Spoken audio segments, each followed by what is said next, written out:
আসসালামু আলাইকুম। আজকে ক্লড এআই দিয়ে আরেকটা ভিডিও করার চেষ্টা করব। যে ভিডিওতে আমরা দেখব কিভাবে ক্লড এআই ইউজ করে buyer wise average efficiency, SMB এবং অ্যাভেলেবিলিটি ক্লিকের মাধ্যমে বের করে নিয়ে আসা যায়। তো প্রথমে আমরা আমাদের প্রম্পটটা দিয়ে দেই। এখন আমরা আমাদের যে এক্সেল ফাইলটা আছে, যে ফাইলটা থেকে সে ডাটাটা অ্যানালিসিস করবে, সেই ফাইলটা আমরা তাকে দিয়ে দেই। দেখি কি হয়। সাবমিট বাটনে ক্লিক করলাম। সে একটু সময় নেবে, ইনশাল্লাহ হয়ে যাবে। দেখি সে কতটুকু সময় নেয়।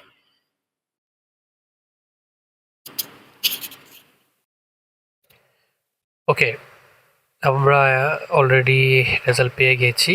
দেখা যাক এখানে কি দিয়েছে। এখানে দেখেন একটা এভারেজ এসএমবির একটা সামারি দিয়েছে, কোন বায়ার ওয়াইজ কত সামারি। যেহেতু আমার এক্সেল শিটটা জানুয়ারি 2026-এর, সে দিয়েছে যেমন এবিসির 8.01, ফ্যাশন প্লাসের 7.88, টোকোমনির 7.73, তারপর অ্যাভারেজ এফিসিয়েন্সি টোটাল মিনিট, জারার কত, জারার এভারেজ এফিসিয়েন্সি কত, এখানে টোটাল মিনিটও দিয়েছে, টোটাল আনমিনিটও দিয়েছে, ডিবিসির কত, টোটাল মিনিট দিয়েছে, আনমিনিট দিয়েছে।